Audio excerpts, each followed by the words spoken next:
اللہ الرحمن الرحیم نحمدہ ونصلی علی رسولہ الکریم اما بعد۔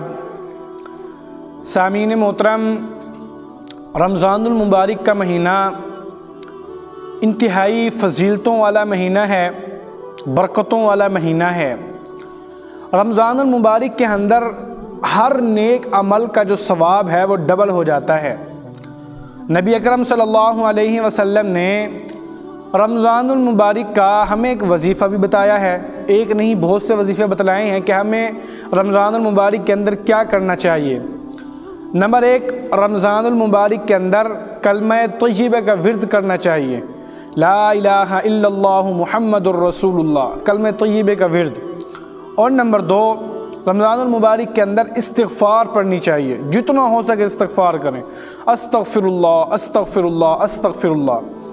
ایک مرتبہ امام احمد بن حنبل رحمۃ اللہ علیہ کے بارے میں آتا ہے کہ وہ ایک مرتبہ کہیں گئے ہوئے تھے سفر پر، تو رات ان کو سفر میں ہی ہو گئی، تو رات ٹھہرنے کے لیے وہ ایک مسجد میں آئے کہ میں یہاں پر رات ٹھہر جاتا ہوں، لیکن مسجد والوں کو اپنا تعارف نہیں کروایا کہ میں امام احمد بن حنبل ہوں، اور وہاں آ کر ٹھہرے۔ عشاء کی نماز کے بعد جب رات ہوئی تو جو انتظامیہ والے تھے انہوں نے کہا کہ ہم مسجد کو بند کرتے ہیں، آپ یہاں سے چلے جائیں۔ تو امام صاحب فرمانے لگے کہ دیکھو میں مسافر ہوں، میں کہاں جاؤں گا؟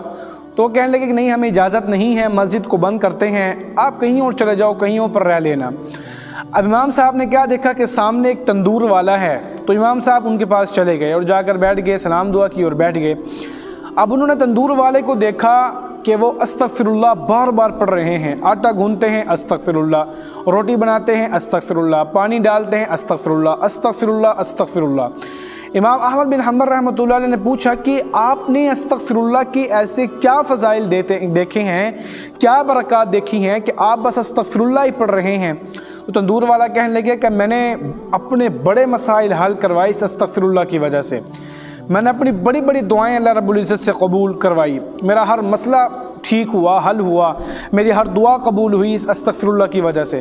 بس میری ایک دعا قبول نہیں ہوئی، میری دلی خواہش ہے کہ اللہ رب العزت میری اس دعا کو بھی قبول فرما لیں۔ وہ دعا یہ ہے کہ میں نے اللہ رب العزت سے دعا مانگی کہ اللہ میری امام احمد بن حنبل رحمۃ اللہ علیہ سے ملاقات کروا دیں۔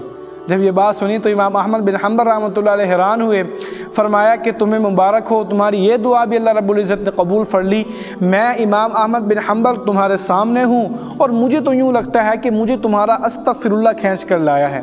تو دیکھیں استغفر اللہ کی بڑی فضیلتیں ہیں، بڑی برکات ہیں، تو اس لیے رمضان المبارک کے اندر زیادہ سے زیادہ یہ پڑھنا چاہیے، استغفر اللہ ربی من کل ذنب واتوب الیہ، استغفر اللہ العظیم، زیادہ سے زیادہ۔ اور پھر اللہ رب العزت سے جنت مانگنی چاہیے اور اللہ رب العزت سے جہنم سے پناہ مانگنی چاہیے، اور جتنا ہو سکے قرآن مجید کی تلاوت کرنی چاہیے، جتنا ہو سکے۔ ہمارے اکابرین جو گزرے ہیں ان کا معمول تھا کہ وہ تو رمضان المبارک کے اندر زیادہ سے زیادہ قرآن مجید کی تلاوت کیا کرتے تھے۔ مولانا عبد الرحیم رائے پوری رحمۃ اللہ علیہ کے بارے میں آتا ہے کہ وہ رمضان المبارک کے اندر ملاقاتیں بند کروا دیے کرتے تھے، ڈاک کا سلسلہ بند کروا دیا کرتے تھے، صرف اور صرف قرآن مجید کی تلاوت کیا کرتے تھے۔ شیخ الہند محمود الحسن رحمۃ اللہ علیہ کے بارے میں آتا ہے کہ وہ رمضان المبارک کے اندر نماز تراویح کے بعد صبح تک مشغول رہتے تھے نوافل کے اندر، اور مختلف حفاظ کرام کو قرآن مجید سنا کرتے تھے۔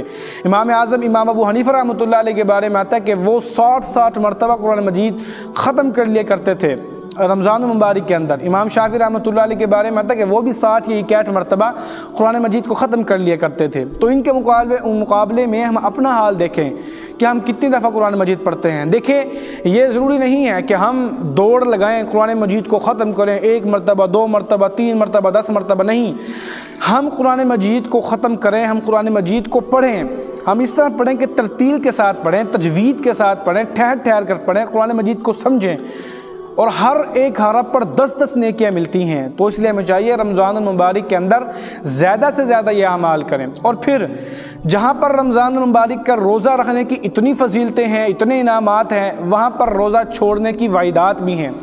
حضرت ابو امامہ باہلی رضی اللہ تعالیٰ عنہ فرماتے ہیں کہ آپ علیہ الصلوۃ والسلام نے ارشاد فرمایا کہ ایک مرتبہ میں سویا ہوا تھا تو میں نے خواب میں دیکھا کہ کچھ لوگ ہیں جو الٹے لٹکے ہوئے ہیں، جن کے جبڑے چرے ہوئے ہیں۔ تو میں نے جبریل امین سے پوچھا کہ اے جبریل یہ کون سے لوگ ہیں؟ تو جبریل امین نے فرمایا کہ یا رسول اللہ یہ وہ لوگ ہیں جو روزہ خور تھے، یعنی کہ روزہ نہیں رکھتے تھے، رمضان المبارک کا روزہ چھوڑ دیا کرتے تھے۔ اللہ اکبر۔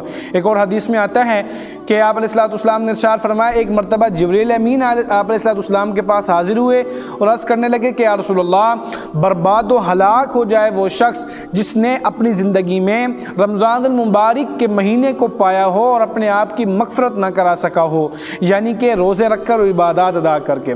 تو اس لیے ہمیں چاہیے کہ ہم رمضان المبارک کے روزے رکھیں، شوق اور ذوق کے ساتھ روزے رکھیں، اور رمضان المبارک کے اندر روزے رکھ کر پھر گناہوں کو چھوڑیں، دنیا کو چھوڑیں، بس اللہ رب العزت کی عبادات ادا کریں، نمازیں ادا کریں، قرآن مجید کی تلاوت کیا کریں، اور جتنا ہو سکے استغفر اللہ پڑھیں، اللہ رب العزت سے جنت مانگے اور جہنم سے پناہ مانگے۔ اللہ پاک ہم سب کو عمل کی توفیق عطا فرمائے۔ اگر آپ کو ہمارا یہ بیان پسند آیا ہو تو لازمی ہمارے یوٹیوب چینل کو سبسکرائب کر دیجئے گا، بیل آئیکن کو ضرور کلک کر دیجئے گا تاکہ ہماری ہر آنے والی ویڈیو آپ کو بآسانی مل سکے۔